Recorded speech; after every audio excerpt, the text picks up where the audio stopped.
Hello friends, good morning, सत श्री अकाल, नमस्ते।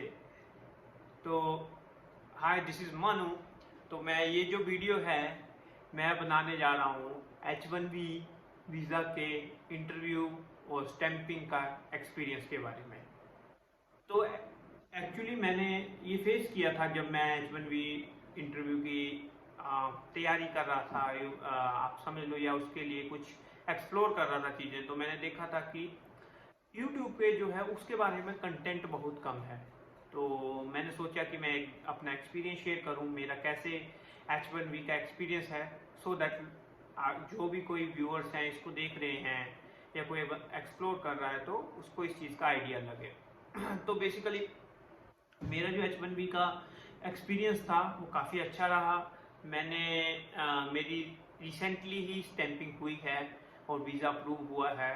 तो मेरा आई मीन बायोमेट्रिक्स था 28 अगस्त को, और स्टैंपिंग थी, ओ सॉरी, इंटरव्यू था वो था 1 सितंबर को। तो मेरा और मेरी स्पाउस का और मेरी वाइफ का साथ में था। तो मैं आपको बताना चाहता हूँ कि मेरा एक्सपीरियंस कैसा है, तो कैसा रहा। तो मेरा जो अपॉइंटमेंट थी वो थी मुंबई की।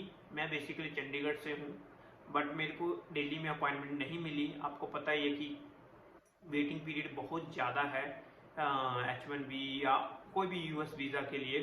इट्स अराउंड 1 साल का भी है, 3 महीने का भी है, कई लोग तो बोल रहे हैं 500 दिन का भी है। तो मैंने बेसिकली प्रोसेस क्या फॉलो किया। एक्चुअली मेरा जो H1B है कंपनी के द्वारा स्पॉन्सर है। तो मैंने मेरा लास्ट ईयर ही कंपनी ने फाइल किया था और मेरी अप्रूव हुआ था पिटीशन। तो और मेरा केस अप्रूव था। तो एक्चुअली क्या हुआ कि मैं बहुत दिनों से, आई मीन लास्ट दिसंबर से स्लॉट देख रहा था। तो मैंने कंपनी से रिक्वेस्ट किया कि आप स्लॉट, तो कंपनी ने सीधा ही मना कर दिया कि हमारे पास हम मतलब ट्राई कर रहे हैं बट स्लॉट नहीं मिल रहा। तो इसके लिए फिर मैंने अपने, आई मीन उन कंपनी ने बोला कि आप अपने आप भी देख सकते हो। तो कंपनी ने मेरे को अपना डिटेल शेयर की। तो फिर मैंने सबसे पहले DS-160 फॉर्म, ये अलग से मैं एक वीडियो बना दूंगा कि कैसे फिल करना है। उसके बाद मैंने जो, मतलब मैंने अपने कोई कुलीग्स हैं जो यूएस में हैं उनसे कांटेक्ट किया कि आपने कैसे स्टैंपिंग की। तो दे मेंशन कि कई लोगों ने तो जो एजेंट्स होते हैं उनके थ्रू स्टैंपिंग करवाई, बट मतलब वो भी टाइम ले रहे थे। तो मैंने एजेंट से भी कांटेक्ट किया, बट उसके बाद मैंने कहीं से पढ़ा कि टेलीग्राम ग्रुप्स को फॉलो करो। तो मैंने जस्ट गूगल किया, मैंने 2-3 टेलीग्राम ग्रुप्स थे, मैंने उनको फॉलो किया। और मतलब मैं आई वॉज लकी कि मैंने एक दिन मेरे को टेलीग्राम ग्रुप पे मतलब मैसेज देख रहा था, तो वहाँ पे आया कि स्लॉट्स अवेलेबल है। मैंने एकदम से फ़ोन के थ्रू लॉगिन किया CGI फेडरल की वेबसाइट के ऊपर, और मेरे को स्लॉट मिल गया मुंबई का। तो इट वाज आई थिंक मई, हाँ मई की बात थी। तो मेरे को 3 महीने के बाद मई पे स्लॉट देखा, मई को बुक किया, तो मेरे को अगस्त का मिल गया। बट ये मैं लकी था, बट मोस्टली लोगों को नहीं मिल रहा है, अभी भी यही सिचुएशन है। तो आपको मैं ये सजेस्ट करता हूँ, एजेंटों के पास जाने के बजाय, इतने पैसे लाइक आई थिंक 7,000 8,000 पर पर्सन चार्ज करते हैं, आप टेलीग्राम ग्रुप्स फॉलो करें। वो भी वैसे ही आपके स्लॉट्स बुक करते हैं जैसे हम लोग बुक करते हैं। वो भी यूजर नेम, आपका पासवर्ड मांगेंगे, फिर वो वैलिड, मतलब जब स्लॉट्स निकलेंगे, जब वो आपसे पूछेंगे। बट उनके पास कोई ऐसा प्रोसेस नहीं है कि आपके लिए उनके पास कुछ मतलब ऑफिशियली कुछ अलग से चीज है जिससे वो स्लॉट्स बुक करें। सेम वो भी CGI फेडरल की वेबसाइट के ऊपर जाके ही स्लॉट्स बुक करते हैं। तो इट वुड बी गुड कि आप टेलीग्राम ग्रुप फॉलो करो, आप ट्विटर हैंडल फॉलो करो, और उससे आप अपने आप भी बुक कर सकते हैं, तो आपका पैसे बच सकते हैं यहाँ पे। अब जैसे मान लो मैंने बुक किया, उसके बाद मैं चंडीगढ़ से ट्रैवल किया मुंबई के लिए। तो मेरा था 28 अगस्त को बायोमेट्रिक्स। तो biometric is a very simple process. तो मैं डॉक्यूमेंट्स, जो बेसिक यहाँ पे मेन रिक्वायरमेंट है, आपके पास डॉक्यूमेंट जो है पूरे होने चाहिए। तो डॉक्यूमेंट का मैं आपको अलग इन डिस्क्रिप्शन में लिख दूंगा कि पहले दिन कौन से डॉक्यूमेंट चाहिए और सेकंड डे हमें कौन से डॉक्यूमेंट चाहिए। तो बायोमेट्रिक्स वाले दिन कुछ नहीं होता। बायोमेट्रिक्स वाले दिन आपको जस्ट जाना होता है, आपके पास अपॉइंटमेंट की कंफर्मेशन कंफर्मेशन प्लस आपका पासपोर्ट्स एंड देन आपका DS-160 फॉर्म। तो मैं और मेरी वाइफ दोनों थे, तो मेरा था H1B और वाइफ का H4। तो हम दोनों के हमारा स्लॉट था 3:30 का, बट हम अराउंड 2 o'clock वहाँ पहुँच गए। तो उन्होंने हमें जाने दिया बिकॉज वहाँ पे मेंशन था 3:30 वाला स्लॉट इज ऑन गोइंग। तो हम गए, उन्होंने सिर्फ DS-160 एंट्री के ऊपर और आपका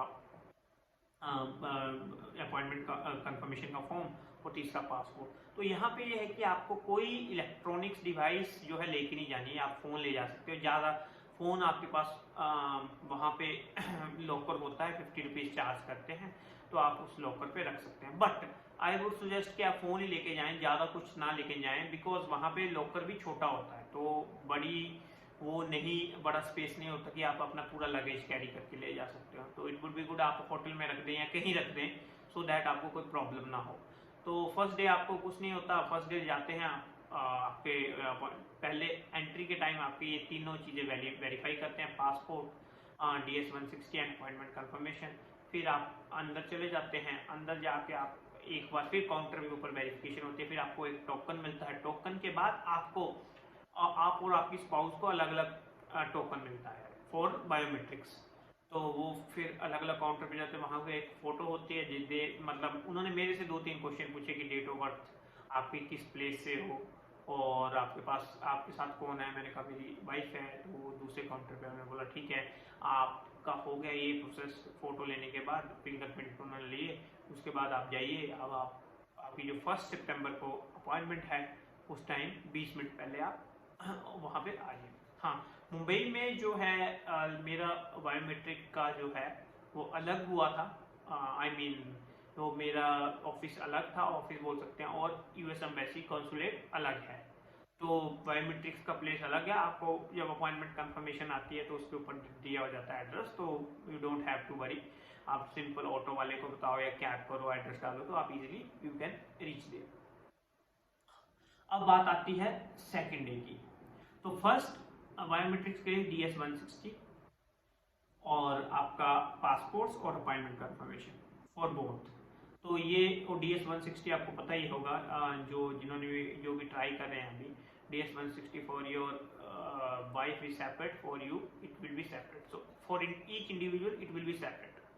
तो अब दूसरी बात आती है आपकी मेन डे की, जो आपका इंटरव्यू कॉन्सुलेट में होता है। वहाँ पे डिसाइड होता है कि आपका वीज़ा जो है अप्रूव होगा या रिजेक्ट होगा।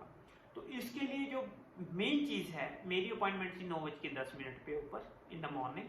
तो सबसे पहले आपको 15-20 मिनट पहले पहुंचना होता है। ऐसा नहीं कि आप बड़ी जल्दी पहुंच जाओ, कोई वो नहीं होता, वो उसी टाइम आपको कॉल करते हैं। बट इसके लिए आपको जो मेन डॉक्यूमेंट है वो मैं आपको अभी बता देता हूँ, जो आपको साथ में कैरी करने हैं। पहली बात अपॉइंटमेंट कंफर्मेशन, दूसरा आपका DS-160 each individual, for H1B, for like मेरे लिए मेरा H1B था, तो I-797 जो भी वीज़ा स्पॉन्सर करता है वो देता है आपको, मेरे को मेरी कंपनी ने प्रोवाइड किया था। उसके बाद आपका I-129 form, LCA, marriage certificate तो आपका नॉर्मल जो भी है, बिकॉज मेरे को मैरिज सर्टिफिकेट जो आपका सब डिवीजन से बनता है वो कैरी किया था मैंने, और आई थिंक वो ही वैलिड रहता है। दूसरा मैरिज सर्टिफिकेट आई थिंक जो रूरल एरियाज में पंचायत वाला मैरिज सर्टिफिकेट वो उसको नहीं मानते हैं। उसके बाद आपका मैरिज सर्टिफिकेट के बाद आपका 3 मंथ्स की पे स्लिप्स, लास्ट 3 मंथ्स की। उसके बाद जो मेन है client letter, employment confirmation letter. तो मेरे से एम्प्लॉयमेंट कंफर्मेशन लेटर मांगा गया था, तो मैं यहाँ पे वो बोल रहा हूँ कि employment confirmation letter and client letter is mandatory.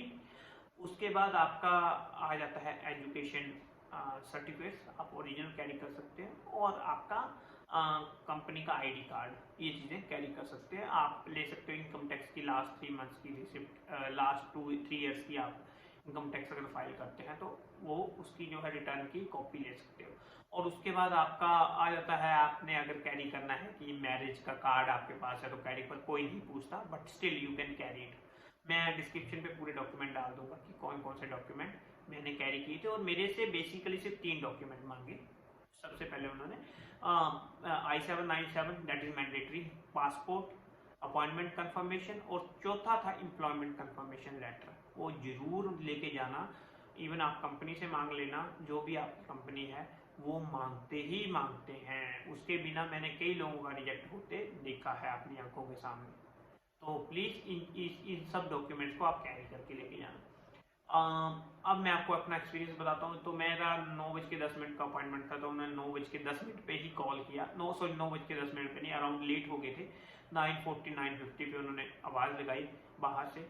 फिर मैं अपने साथ फ़ोन ले गया था, तो फ़ोन मैंने लॉकर पे रखा। फिर अंदर गए, एक बार उन्होंने सिक्योरिटी चेक किया, फिर अंदर डॉक्यूमेंट। तो उन्होंने मेरे से पूछा कि आपके पास I-797 है, एम्प्लॉयमेंट कंफर्मेशन लेटर है, और आपके पास पासपोर्ट तो उन्होंने देख ही लिए थे, आपके पास मैरिज सर्टिफिकेट। मैंने बोला ठीक। उन्होंने बिठाया वहाँ पे। फिर उसके बाद आपको कॉन्सुलेट के लिए इंटरव्यू के लिए भेजते हैं, वो भी लंबी क्यू होती है।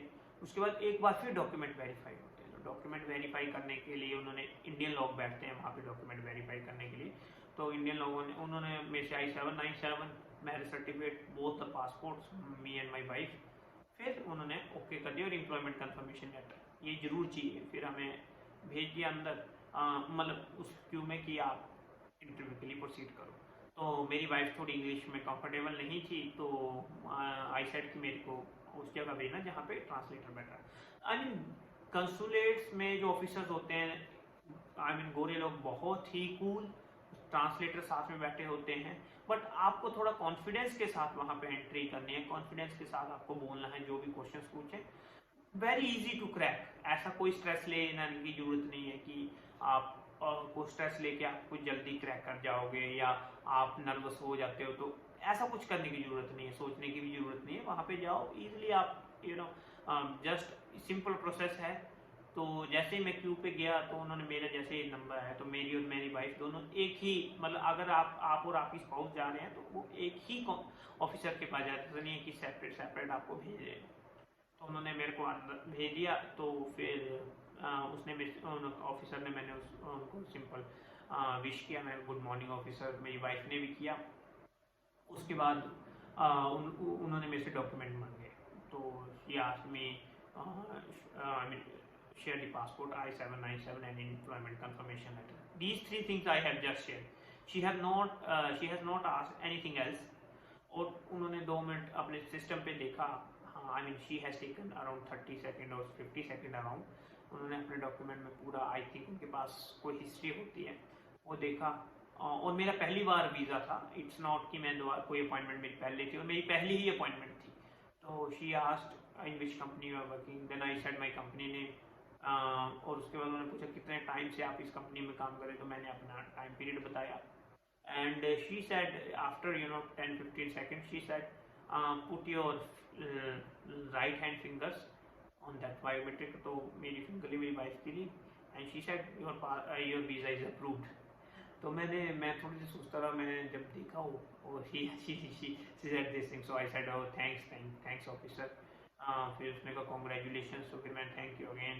फिर then I mentioned like फिर उन्होंने मेरे को एक डॉक्यूमेंट दिया, उसमें क्या लिखा था कि क्या क्या आपके जो हैं US में जो लेबर लॉज है, वो डॉक्यूमेंट्स है, वो डॉक्यूमेंट होता है, उसको पढ़ लो कि क्या क्या रूल्स हैं US में वर्क करने के, और क्या आवर्स हैं, समथिंग लाइक दैट। तो वो नॉर्मल। और उन्होंने बोला your passport will be release within 7 days a week and your visa is approved. So मैंने बोला थैंक यू। फिर हम आ गए वापस। फिर हमने अपना आई मीन जो हमने मोबाइल फोन्स लोगों से दिए थे वो कलेक्ट किए, और ये था सारा। मतलब it's very smooth process for me, I am not sure for others, but I have seen multiple people, उनका जो है रिजेक्ट भी हो रहा था। तो I don't know what they notice, but वो कुछ आपकी बॉडी लैंग्वेज को नोटिस जरूर करते हैं। तो आई वुड से कि आपको थोड़ा सा मतलब कॉन्फिडेंस, और थोड़े अपनी बात को जैसे रखते हैं उसको अच्छे तरीके से रखो। तो they will not ask more questions, like ज़्यादा डीप में नहीं जाते अगर आपके पास डॉक्यूमेंट्स पूरे हैं। तो ये था मेरा एक्सपीरियंस। आई होप आपको वीडियो अच्छी लगी हो। If you have any questions please आप पूछ सकते हैं। मैं अपनी ईमेल आईडी इस डिस्क्रिप्शन में शेयर कर दूंगा, आप मेरे को ईमेल कर सकते हैं। I am happy to answer your questions. Thank you guys, thank you very much. Please subscribe my channel and like, if you like the video, please like this video as well. Thank you very much.